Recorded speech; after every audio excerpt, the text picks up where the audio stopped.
Step out of the vehicle now. Officer, I'm on my way to pick up my daughter from daycare. Why am I being pulled over? We received a tip about a vehicle matching this description involved in drug activity. Step out. A tip? I haven't done anything wrong. My registration is current. My license is valid. I'm not going to ask you again. Out of the car. I'm going to reach for my credentials in my purse. I'm a law enforcement officer. Sure you are. And I'm the chief of police. Hands where I can see them. Rodriguez, check the vehicle. Officer, you don't have consent to search my car. You don't have probable cause. We've got probable cause right here. What do we have, Rodriguez? Looks like a baggie of white powder under the driver's seat. That's not mine. That was not in my car. That's what they all say. Turn around. You're under arrest for possession of a controlled substance. You're making the worst mistake of your career. I'm Sergeant Denise Holloway, Internal Affairs Division. Internal Affairs. Right. You have the right to remain silent. Sergeant Marcus Webb had been with the Houston Police Department for 11 years when he walked into a situation that would destroy his career, end the careers of two fellow officers, and cost the city $4.8 million. He was 38 years old, experienced enough to know the rules, but apparently convinced that his badge made him untouchable. One Thursday evening on a quiet residential street, he and his partners pulled over a woman driving home from work, planted drugs in her vehicle, and arrested her in front of her neighbors. What Webb didn't know, what his partners didn't know, was that the woman they'd targeted for their scheme was the same internal affairs investigator who had been building a case against their unit for 18 months. What they did next, fabricating evidence, filing false reports, and ignoring her credentials, would become a textbook example of how corruption destroys not just careers, but entire departments. A black woman, in her late 30s, Denise Holloway, was driving her Honda Accord through the Riverside Terrace neighborhood, just 7 minutes from the daycare where her 6-year-old daughter Maya waited. Her department ID was in her purse. Her service weapon was locked in the glove compartment. No violations, no infractions, just a mother trying to pick up her child before closing time. But to the 3 officers in the unmarked Dodge Charger that had been following her for 6 blocks, Denise Holloway wasn't a sergeant. She was an opportunity. Before we continue, where are you watching from? If this is your first time here, please hit that subscribe button. Stories like these need to be shared, and your support helps us bring more truth to light. Riverside Terrace sits in the 3rd Ward of Houston, Texas, one of the oldest and most historically significant African-American neighborhoods in the city.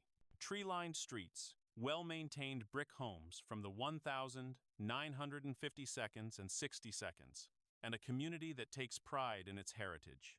Property values have risen steadily over the past decade. Young professionals, teachers, nurses, and city workers call it home. It's the kind of neighborhood where people know their neighbors, where kids ride bikes until the streetlights come on, where block parties happen every summer. Magnolia Street runs through the heart of Riverside Terrace, a 2-lane road with mature oak trees forming a canopy overhead. The houses sit back from the street with deep front lawns, many with American flags or seasonal decorations on the porches. It was 6:38 p.m. on a Thursday in October. The sun hung low, casting long shadows across the pavement. The temperature had finally dropped below 80 degrees after another brutally hot Houston day. Rush hour traffic had thinned. Most families were already home, cooking dinner, helping with homework, settling into their evening routines. Denise Holloway had driven this route hundreds of times, left on Wheeler, right on Blodgett, straight on Magnolia, until she reached Little Stars Daycare 3 blocks from her house. She'd done it so many times she could do it with her eyes closed.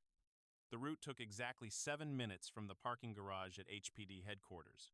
She knew every stop sign, every speed bump, every house with the barking dog. This evening was supposed to be like every other. Pick up Maya, stop at the grocery store for milk and bread, get home in time for Maya's favorite cartoon at 7:30. Simple, routine, unremarkable. But as Holloway turned onto Magnolia Street, she noticed the unmarked Charger 2 cars behind her. She'd been in law enforcement long enough to recognize an unmarked police vehicle. The way it sat low on its suspension, the extra antenna, the tinted windows that were just slightly darker than legal. She noticed but didn't think much of it. Unmarked cars were common in this area. Then it followed her through 3 turns. Then its lights came on. Sergeant Denise Holloway had been with the Houston Police Department for 14 years. 14 years of working her way up from patrol officer to detective to sergeant, always with one goal in mind: making the department better from the inside. She'd started on the streets, walking a beat in Midtown during the graveyard shift, handling domestics, breaking up bar fights, writing reports until her hand cramped. She'd earned her detective shield after 5 years, working robbery-homicide for 3 years before a lieutenant noticed something about her. Denise Holloway didn't just solve cases. She noticed patterns. She saw connections other detectives missed. And she had an almost pathological commitment to doing things by the book. That commitment led her to internal affairs. Most officers avoided IA like a disease. The unit was seen as traitors to the badge, cops who investigated cops, the department's internal enemy. But Holloway saw it differently. She'd watched good officers get tainted by association with bad ones. She'd seen how one corrupt cop could poison an entire precinct's relationship with the community. She genuinely believed, that the best way to protect good officers was to root out the bad ones. She'd been in internal affairs for 6 years, the last 3 as a sergeant supervising a team of 4 investigators. In that time, she'd closed 47 cases, resulting in disciplinary action. 12 officers had been terminated based on her investigations. 3 had been criminally prosecuted. She'd testified before grand juries, coordinated with the FBI's Public Corruption Unit, and trained new IA investigators in evidence collection and interview techniques. Her supervisors called her thorough. Defense attorneys called her relentless. The officers she investigated called her far worse things, but never to her face. Holloway had earned her bachelor's degree in criminal justice from Texas Southern University while working full-time as a patrol officer. She'd completed her master's in public administration from the University of Houston while raising Maya alone after her divorce. She'd graduated from the FBI National Academy's 10-week program in Quantico, Virginia, an honor reserved for the top law enforcement professionals in the country. Only 1% of officers nationwide ever attend. At 38 years old, Denise Holloway was exactly where she'd worked to be. Trusted by command staff, respected by honest officers, and feared by those who had something to hide. That Thursday evening, Holloway had left headquarters at 6:25 p.m., slightly later than usual because she'd been reviewing case files. For the past 18 months, she'd been building a case against a group of officers in the Southeast Patrol Division. The allegations were serious: planting evidence, falsifying reports, making arrests without probable cause, targeting minority residents in gentrifying neighborhoods. 3 officers kept appearing in the complaints: Sergeant Marcus Webb, Officer Carlos Rodriguez, and Officer Thomas Briggs. The pattern was clear. Holloway had submitted a preliminary report to the Chief of Police 2 weeks earlier, recommending a full investigation with potential criminal referral. What she didn't know was that someone had leaked that report. She wore charcoal slacks and a white button-down blouse, her usual work attire. Her badge and credentials were in her purse on the passenger seat. Her service weapon, a Glock 19, was locked in the glove compartment per department policy for off-duty storage. She had her phone in the center console, Maya's car seat in the back, and a small cooler with juice boxes and goldfish crackers for the ride home. She looked like what she was, a working mother heading to pick up her child. But to the 3 officers in the unmarked car behind her, she was something else entirely. Marcus Webb was 38 years old. He'd been with the Houston Police Department for 11 years, working his way up to sergeant in the Southeast Patrol Division. He was known in the department as a results guy, someone who made arrests, who cleared cases, who kept crime stats looking good. His supervisors praised his productivity. His arrest numbers were consistently among the highest in the division. But behind those numbers was a pattern that internal affairs had been documenting for years. In 11 years, Webb had accumulated 14 complaints. 14. 9 of them involved allegations of planting evidence or making arrests without probable cause. 5 involved allegations of excessive force against Black and Hispanic residents. 3 complaints had been sustained, resulting in written reprimands and mandatory retraining. The other 11 had been closed with findings of insufficient evidence or not sustained, despite witness statements, despite inconsistencies in Webb's reports, despite the same allegations appearing again and again. Webb's pattern was specific. He targeted minorities in transitional neighborhoods, areas where property values were rising, and longtime residents were being pushed out. He'd stop people for minor violations, search their vehicles without consent, and somehow always manage to find something. The something was often conveniently located under seats or in glove compartments, places where planted evidence would be easy to slip in during a search. A black man driving through Eastwood. Webb stopped him for a broken taillight, searched his car, found a baggie of marijuana under the passenger seat. The charges were later dropped when the man's attorney proved the taillight wasn't actually broken. A Hispanic couple in 2nd Ward. Webb pulled them over for failing to signal a lane change, found pills in the center console. The couple insisted the pills weren't theirs. The case was dismissed when their public defender obtained footage from a nearby business, showing Webb's hand moving toward the console during the search. A black teenager in 3rd Ward.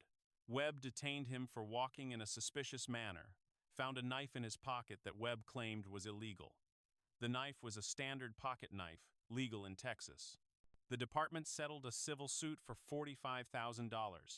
The pattern was clear to anyone who looked, but looking required connecting complaints across years, across precincts, across the bureaucratic silos that kept bad officer data fragmented and inaccessible.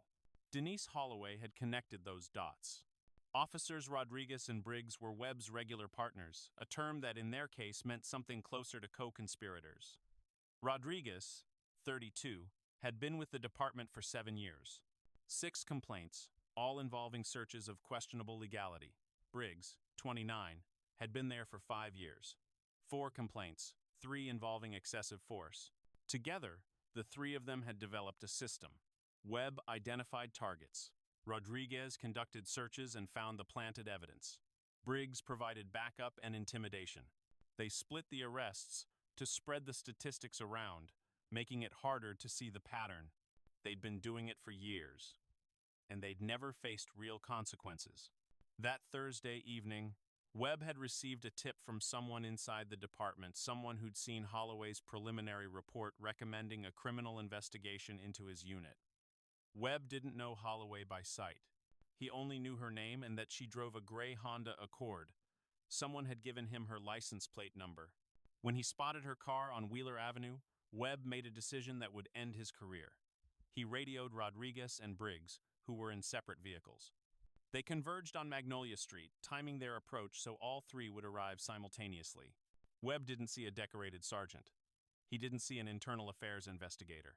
He saw a black woman alone in a car, someone he could discredit, intimidate, silence. He was about to learn how catastrophically wrong he was. Do you think officers with multiple complaints involving evidence planting should remain on active duty? Drop your answer below. Holloway pulled her Accord to the curb on Magnolia Street, her heart rate elevated but her training kicking in. She placed her hands on the steering wheel where they'd be visible. She watched in her rearview mirror as the unmarked Charger stopped behind her, its lights still flashing. Then she saw 2 more vehicles pull up, another unmarked car and a marked patrol unit. 3 cars for a routine traffic stop. That wasn't standard procedure. That was intimidation. She recognized what this was. She'd investigated enough corrupt officers to know the setup. Multiple units, isolated location, overwhelming force designed to make the target feel helpless. Webb approached her driver's side window. Rodriguez came up on the passenger side. Briggs stayed back, hand resting on his service weapon. Webb's first words hit like a hammer. "Step out of the vehicle now." Holloway kept her voice steady. "Officer, I'm on my way to pick up my daughter from daycare. Why am I being pulled over?" "We received a tip about a vehicle matching this description involved in drug activity. Step out." A tip. The word hung in the air. Holloway knew there was no tip, or rather, that any tip had been manufactured to justify this stop. But she also knew that arguing on the roadside wouldn't help her. "A tip? I haven't done anything wrong. My registration is current. My license is valid." Webb's jaw tightened. "I'm not going to ask you again. Out of the car." Holloway decided to reveal her status. It was a risk if these officers were as corrupt as she suspected. Knowing her identity might make them more dangerous. But she was also counting on witnesses. She'd noticed a woman on the porch across the street. A man walking his dog had stopped on the sidewalk. A car had slowed as it passed. I'm going to reach for my credentials in my purse. I'm a law enforcement officer. Webb's expression didn't change, but something flickered in his eyes. Sure you are. And I'm the chief of police. Hands where I can see them. Rodriguez checked the vehicle. Holloway felt her stomach drop. They were going to search her car. They were going to find something or plant something. Officer, you don't have consent to search my car. You don't have probable cause. Rodriguez was already at the passenger door, opening it. He leaned in, his body blocking the view from the street. When he emerged 30 seconds later, he was holding a small plastic baggie. We've got probable cause right here. What do we have, Rodriguez? Looks like a baggie of white powder under the driver's seat. Holloway's blood ran cold. She'd vacuumed that car 2 days ago. She'd felt under the seats looking for Maya's missing sock. There had been nothing there. That's not mine. That was not in my car. Webb's smile was thin and cold. That's what they all say. Turn around. You're under arrest for possession of a controlled substance. This is where corruption becomes impenetrable. Webb and his partners had done this before, done it enough times that they'd developed a script, a choreography, a seamless performance. Target identified, stop executed. Evidence planted, arrest made. In their minds, it was routine. Just another day of making numbers, padding stats, and eliminating problems. But Webb had made a fundamental miscalculation. He'd assumed that Denise Holloway was just another target, someone without resources, without connections, without the ability to fight back. He'd assumed that his badge would protect him, that the system would cover for him, that his word would always matter more than hers. He was about to learn otherwise. You're making the worst mistake of your career. I'm Sergeant Denise Holloway, Internal Affairs Division. The name hit Webb like a physical blow. For 1 second, just one, his composure cracked. His eyes widened. His hand trembled slightly as he held the handcuffs. Then, he made his second catastrophic decision. Instead of stopping, instead of verifying, instead of recognizing that he was in far deeper than he'd ever been, he doubled down. Internal Affairs. Right. You have the right to remain silent. The neighborhood had come alive with witnesses. The woman on the porch was recording on her phone. The man with the dog had been joined by 2 neighbors. A teenager on a bicycle had stopped, pulling out his phone. Windows opened, doors cracked. Holloway spoke loudly enough for everyone to hear. My name is Sergeant Denise Holloway, badge number 4471, Houston Police Department Internal Affairs Division. I am being arrested on false charges. Evidence has been planted in my vehicle. Officer Rodriguez placed that baggie in my car. This is all being witnessed and recorded.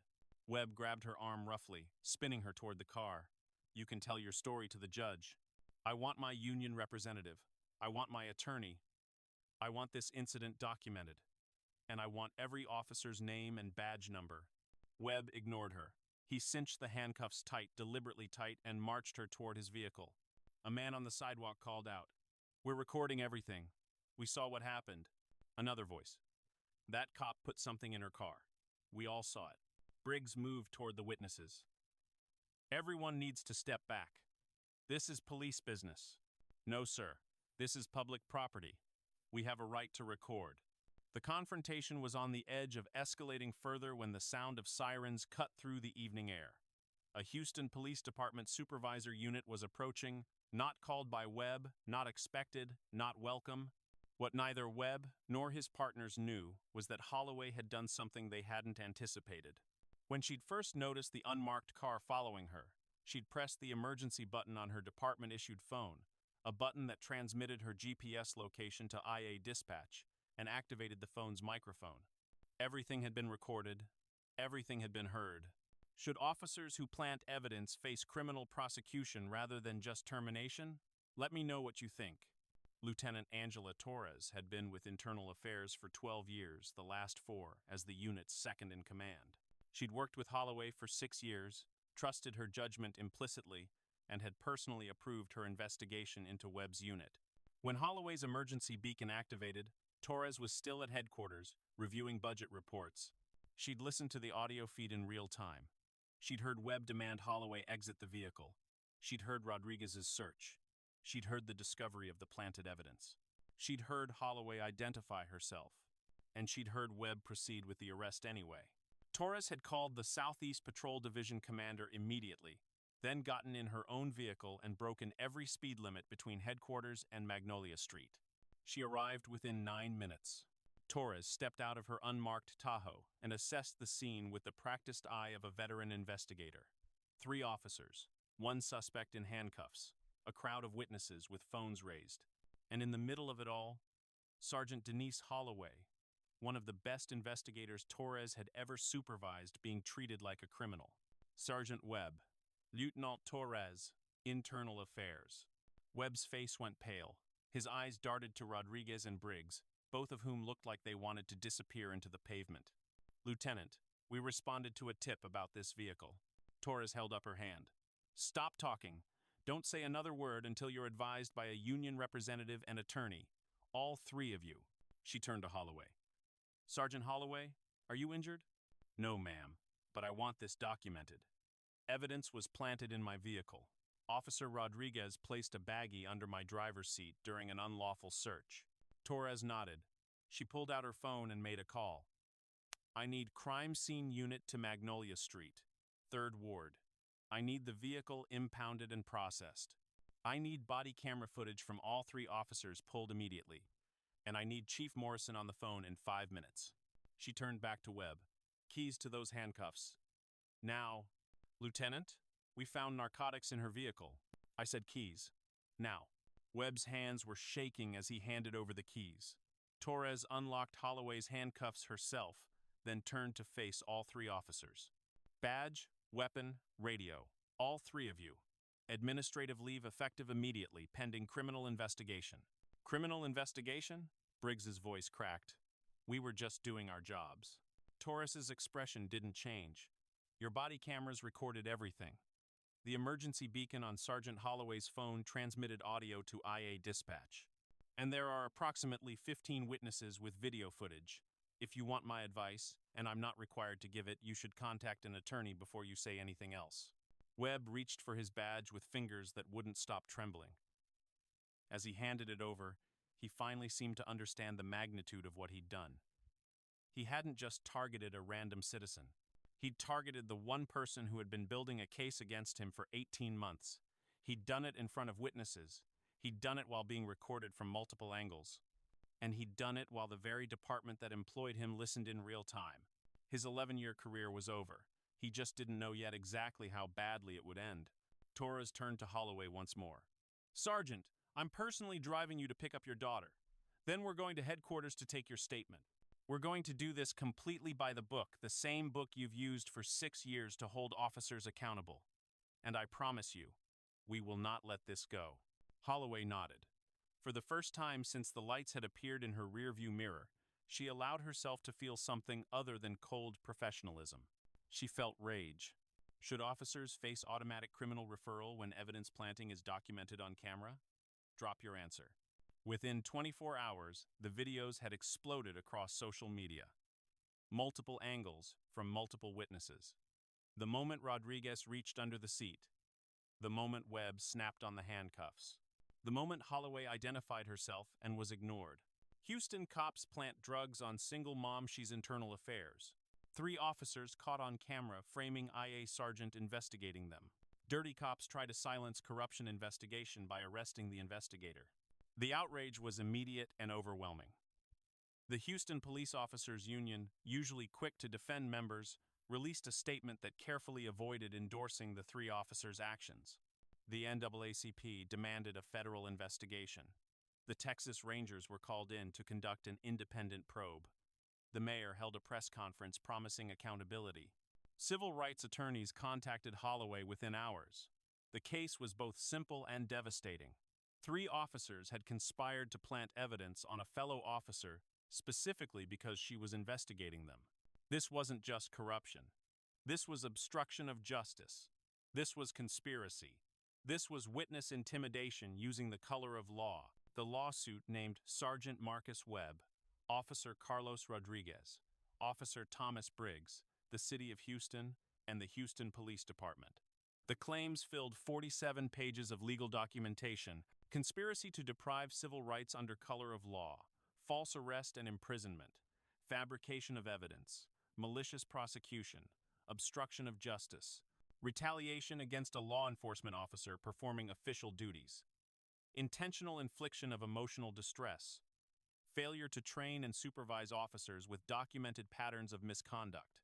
The complaint included Webb's complete disciplinary history: 14 complaints over 11 years, 9 involving planted evidence or false arrests, 3 sustained findings that resulted in nothing more than written reprimands, a pattern so clear, so documented, so obvious that the city's failure to act amounted to deliberate indifference. The city's attorneys reviewed the evidence: multiple videos, audio transmission, witness statements, body camera footage that somehow showed Rodriguez's hand moving toward the seat in a way that couldn't be explained as a normal search. They reached the same conclusion: indefensible. The city settled 7 months later for $4.8 million, one of the largest settlements in Houston Police Department history. But money was just part of the accountability. The Texas Rangers' investigation resulted in criminal charges against all 3 officers. Webb was charged with official oppression, fabricating evidence, and conspiracy. Rodriguez faced the same charges. Briggs was charged with conspiracy and official oppression.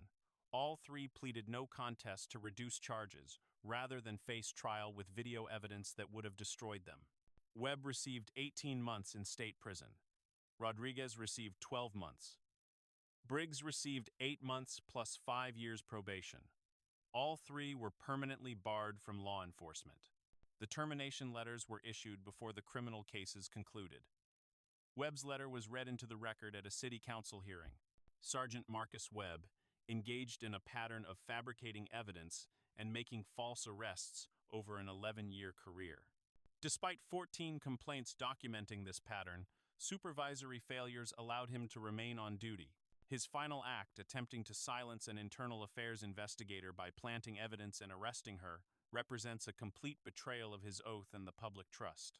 His employment is terminated immediately, and his peace officer certification is permanently revoked. Rodriguez and Briggs received similar letters. All 3 names were entered into the National Decertification Index. Their law enforcement careers were over. But the consequences didn't stop with the 3 officers. The internal affairs investigation that Holloway had been building expanded dramatically. With the 3 officers' pattern now publicly exposed, 23 additional complaints were filed by citizens who claimed they'd been victims of the same scheme. 12 previous arrests were reviewed and overturned. 7 civil suits were filed and settled for amounts ranging from $75,000 to $350,000. 2 supervisors who had signed off on Webb's use of force reports, despite obvious inconsistencies, were demoted and transferred. A captain who had dismissed 3 complaints against Webb without investigation was forced into early retirement. The total cost to the city exceeded $8 million in settlements, legal fees, overtime for the expanded investigation, and the price of rebuilding trust with a community that had been systematically victimized. Sergeant Denise Holloway testified before the Houston City Council 3 months after the incident. The chamber was packed. Community members, journalists, officers from departments across Texas who wanted to see how Houston would respond. Holloway's testimony was measured, professional, and devastating. I've been a Houston police officer for 14 years. For 6 of those years, I've worked in internal affairs, investigating officers who betray their oath and harm the communities they're supposed to protect. I've sent recommendations to command staff. I've testified before grand juries. I've done everything the system asks. And on October 14th, 3 officers decided to end my career by planting drugs in my car and arresting me in front of my neighbors while my 6-year-old daughter waited at daycare wondering why mommy was late. She paused, her eyes steady on the council members. They didn't target me because I'm a woman. They didn't target me because I'm black, though I'm sure both of those factors made me an easier target in their minds. They targeted me because I was investigating them, because I had documented their pattern of corruption, because I was about to hold them accountable. Another pause. What happened to me was criminal, and they're facing criminal consequences. But what allowed it to happen was systemic. Marcus Webb had 14 complaints in 11 years. 14. 3 were sustained. That means 11 times someone looked at allegations of evidence planting and false arrests and decided there wasn't enough proof to act.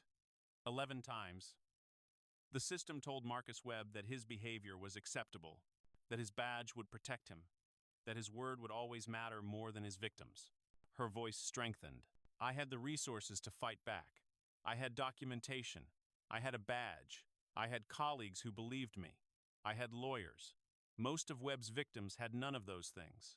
They were poor. They were black and brown. They were people the system had already taught to distrust police.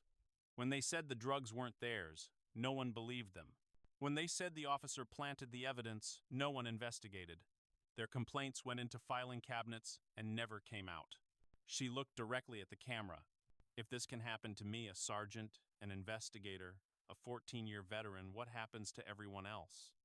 What happens to the single mother who gets pulled over on her way to work and can't afford an attorney? What happens to the young black man who matches a description and gets searched without consent? What happens to all the people who don't have badges and credentials and emergency beacons? The chamber was silent. $4.8 million is accountability. But it doesn't undo the trauma of being handcuffed in front of my neighbors. It doesn't erase the nightmares my daughter still has about police cars. It doesn't fix the system that let Marcus Webb operate for 11 years, or the 23 people who've come forward since to say he did the same thing to them. She straightened in her chair. I'm still a police officer. I still believe in this work. But I believe in it because I believe we can be better, not because we already are. Should departments face mandatory federal oversight when patterns of evidence planting are documented? Drop your answer. This wasn't just about 3 dirty cops. This was about a system that protected them for over a decade while they victimized dozens of people. Marcus Webb didn't become corrupt overnight. He was made corrupt by supervisors who looked the other way, by a complaint system designed to lose records, by a culture that valued arrest numbers over actual justice. 14 complaints in 11 years, 3 sustained findings, written reprimands and mandatory training that clearly taught him nothing. The pattern was documented. The evidence existed. But the system treated each incident in isolation, never connecting them, never acknowledging that the same officer kept appearing in the same types of allegations. Webb's career is over. That's consequence. Rodriguez and Briggs are behind bars. That's accountability. The city paid $4.8 million. That's the price of failure. But money and prison sentences don't undo the harm. They don't restore the years lost by the 12 people whose convictions were overturned. They don't heal the trauma of the 23 additional victims who came forward. They don't rebuild the trust that was systematically destroyed in the communities Webb and his partners targeted. The real question is, what changes now? Does Houston finally implement a system that flags officers after 5 complaints instead of allowing 14 to accumulate? Do supervisors finally face real consequences for signing off on reports that don't add up?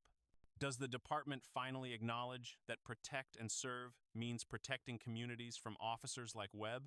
Because if we don't fix the systems that kept Webb on patrol for 11 years despite 14 complaints, if we don't address the culture that made Rodriguez and Briggs believe they could plant evidence without consequences, then we're just waiting for the next dirty cop, the next planted baggie, the next victim who doesn't have the resources to fight back. Comment if you believe this should be law. Officers with 5 or more complaints involving evidence or use of force face mandatory independent review and automatic suspension pending investigation. And if you think these stories need to be told, if you believe accountability starts with awareness and change starts with pressure, then hit that subscribe button. We're not stopping. We're going to keep exposing these patterns. We're going to keep demanding better. We're going to keep fighting for the sergeants, the single mothers, the ordinary citizens who deserve to trust that the badge means protection, not predation. This isn't just about 3 officers in Houston. It's about all of us and the system we're willing to accept.